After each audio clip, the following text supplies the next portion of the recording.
Hello everybody and welcome back to another video of Mondo Docs. Today we take a trip out to Pittsburgh, Pennsylvania to visit the Trundle Manor, which is a house of oddities and curiosities owned by Mr. Arm and Velda. Velda being the one who gave us a tour of this beautiful location. Let me just say this place is insane. It is outrageous in the best way imaginable. Words cannot and will not do it any justice whatsoever, so you'll have to see for yourselves throughout this video. And don't forget, this video is sponsored by Get Haunted, which is an online network and community for those who are curious and maybe even a little obsessed with the paranormal. Get Haunted offers a very unique and interactive experience when it comes to ghost hunting. Go to gethaunted.com or find them on Facebook to get more information about this amazing network. Thanks, and I hope you enjoy the video.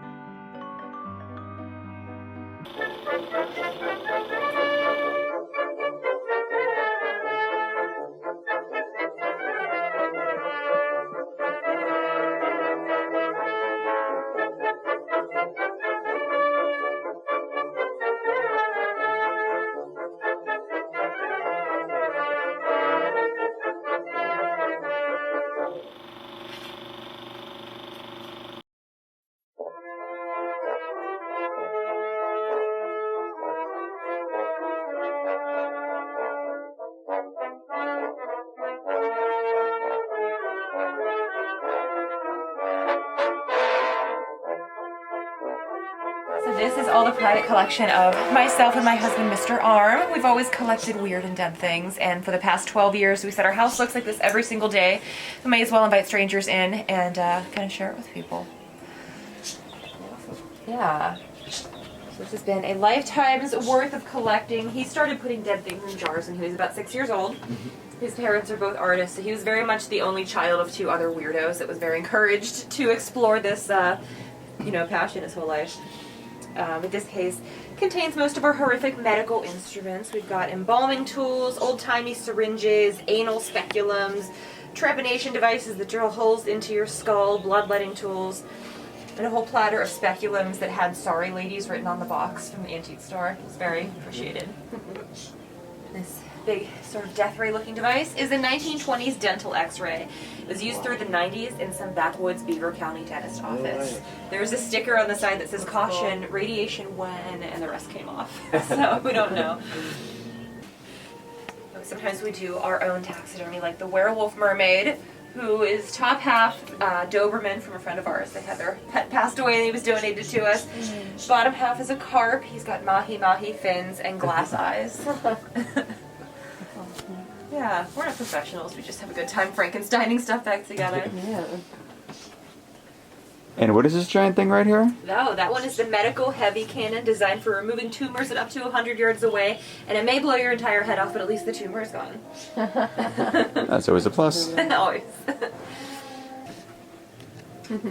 But we do make or modify a lot of stuff in here. So in the center of that corner case is Mr. Arm's social inhibitor mask that he made from leather. It's got his glasses prescription fitted in the goggles, and the mouth part comes off with a magnet. He said so he could have a drink, and I said so we can kiss, but they happened at the same time. And in the right-hand panel of that same case, there is a big metal robot hand that we call Mr. Arm's arm. And he welded that together from steel and different machine parts. It's got fully articulated finger joints so he can move his hand while he's in it. And he welded it as he was wearing it.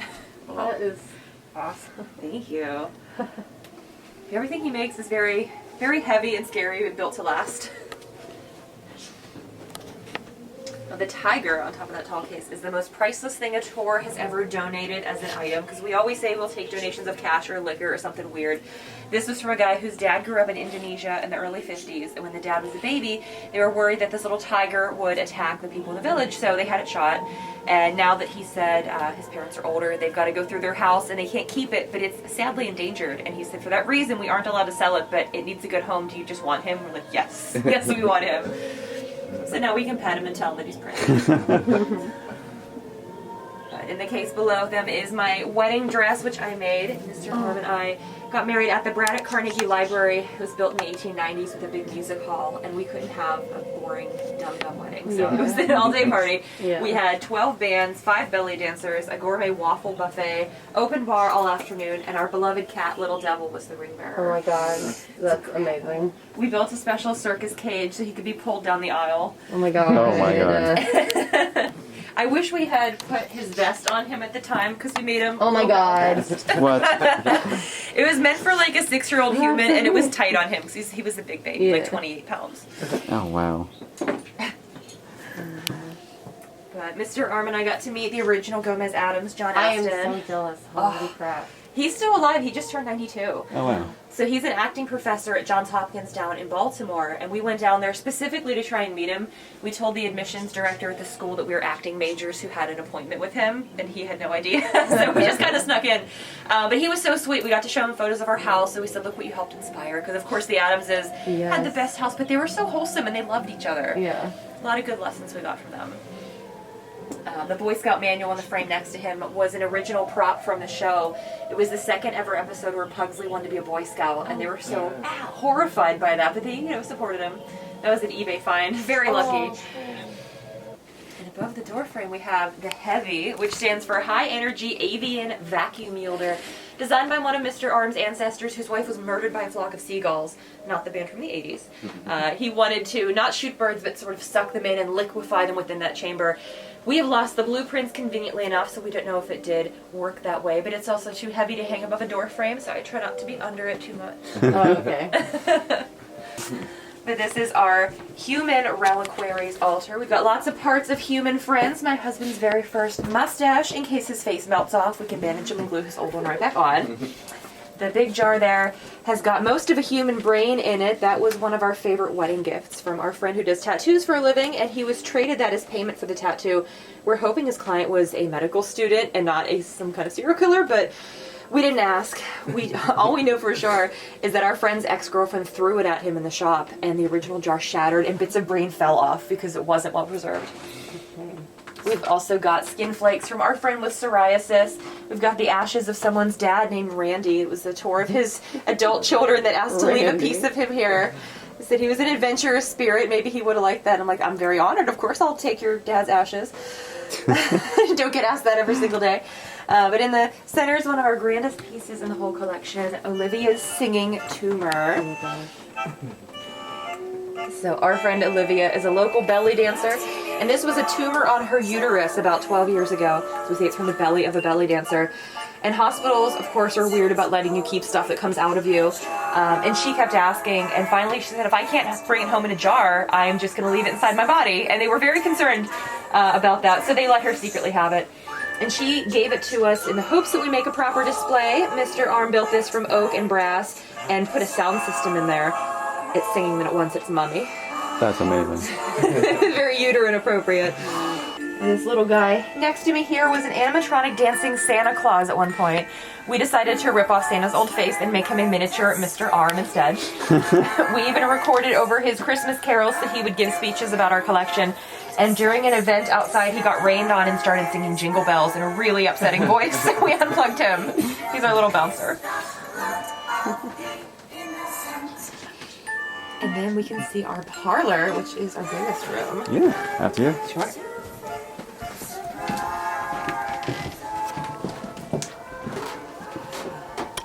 So this is the first room in the house that we started decorating.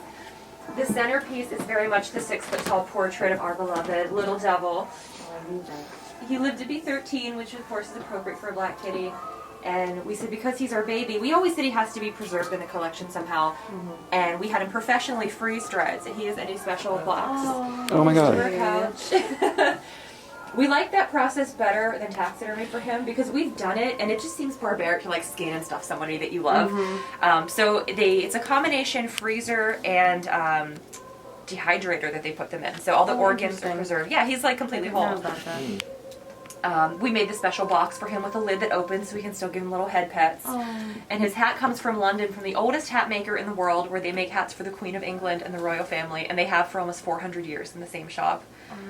The human one costs like 800 pounds, so he's a spoiled little baby. Of course he does. I think some of my favorite taxidermy is over in the corner with him. So there's a little bobcat with glasses on reading him stories. There's an albino skunk with a baby skunk riding him. And something that we call the nudie cutie. That is that little spotted deer that is posed like a sexy pinup model for no apparent reason. We bought her like that. When we felt she needed at least half of a bikini and false eyelashes, of course. There's also some mummified cats. One of them was found under our neighbor's porch down the street, and he thought it would be a hilarious birthday gift for his wife, and she did not agree with that, so now it's ours. And there is a miniature Trundle Manor in that little bird cage. Yeah, So I like that. we got so obsessed with miniatures.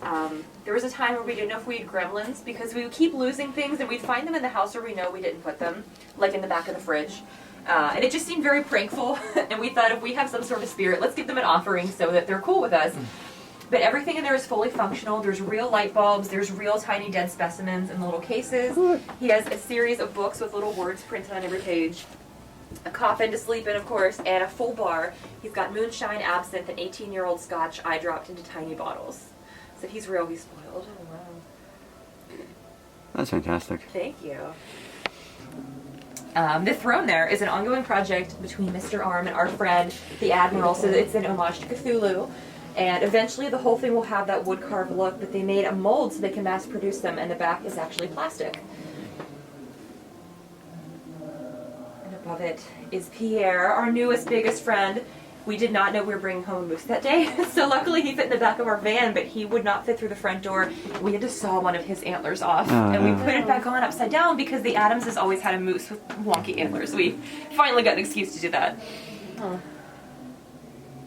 And the painting in the center of the wall there was done by my husband's parents, so they're not religious people, but their main gig has been doing religious iconography for churches since the 70s. And that was their wedding present, was to paint us like some of their saints. So his dad does the backgrounds and the bodies, and his mom does the faces and hands. And both of their work goes into every single piece, which we love. There's also a whole shelf with teeth and people's dentures. We've received baby teeth, wisdom teeth. We found bags of dentures at the flea market for like $20, which makes you ask a lot of questions. Wait a minute. Yeah. Like, was this a nursing home or was it sinister? I don't know.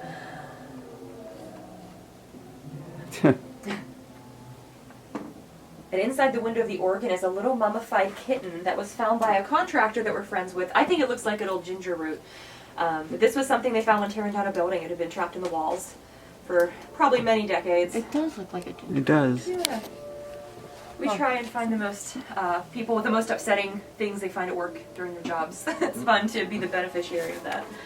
Well, my other very favorite thing in the collection are these two squirrels getting married, and they're part of our love story. So I was aware of the house before I met Mr. Arm, and the very first night I came over and met him, he said, I've got a freezer full of dead squirrels. Do you want to learn taxidermy in my basement? And of course I did. Yeah. So I came back the next week, and our first date was in the basement. He showed me how to skin a squirrel, and I made them little bride and groom costumes. So when he proposed to me outside the gates of the cemetery, the little groom squirrel was clutching my ring, and they helped me. It was love at first slice. I love that. We were disgustingly cute. The big piece in the corner we literally call the big machine, and it opens up, I can show you, because we do live here to hide our household clutter and our secret little workbench. So if we have some kind of project we're working on, our friends come over, we can still be social, and it's where we set up our hookah as well. There's also Uncle Trundle tucked in next to it. They're one of our few fake things.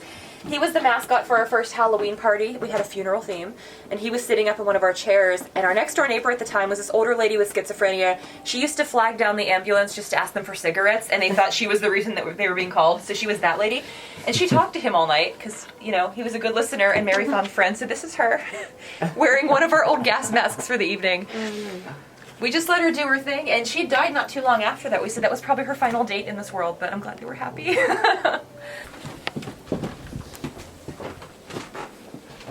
So because Mr. Arm and I were both only children growing up, we had a lot of time to explore our parents' homes looking for trapdoors and secret torture dungeons and things we saw in movies that we just assumed every adult had, because why wouldn't you? And our parents didn't, so we had to build one ourselves. What? This is our laboratoire. It is our mad scientist lab, creepy pet sanctuary, gift shop, and bar, and it's secretly also our kitchen.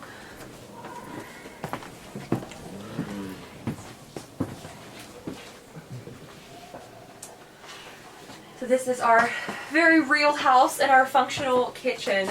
We thought, how lame is it to have to look at dirty old pots and pans? So we disguised all of our appliances, except for the cocktail shaker machine in the corner. That's the one that we're least ashamed of. But this is our real fridge with a secret door for the ice machine. And above it is Mr. Arm's cigar lighting machine. Oh my god. So if you built that in the basement, if you stick the tip of a cigar in there, it will light. Oh my god. It also has a live switch and many thousands of volts running through it, so it's up there away from grabby, drunk people and small children. For all the parties and events we've had, and we get people very drunk, they've been pretty respectful about not fucking things up, so much appreciated. That's good. This is where we cook. Our cooking machine is secretly a brand new stove with an air fryer. This is all designed and built by Mr. Arm. We take forever at the flea market looking through boxes of rusty old things and gauges and whatnot to build fun stuff with. This is definitely not baby jail for people that bring their unruly toddlers. It is take-out menus and cookbooks. Secretly wholesome.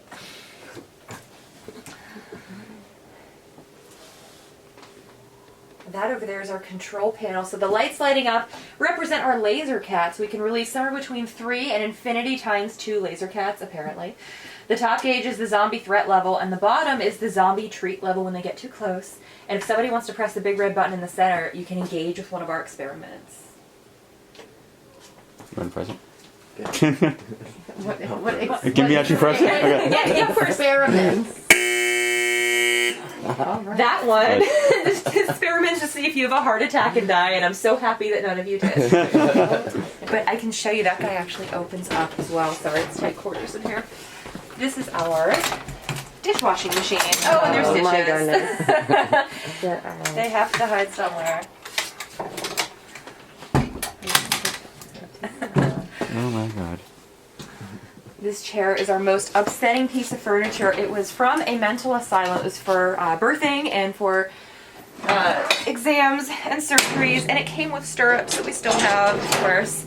Under the seat is a drip pan that drains into an old bucket, so nothing good ever used to happen here. But it folds down completely flat, and it becomes a really convenient cooking island. So this is where we make cookies. All right.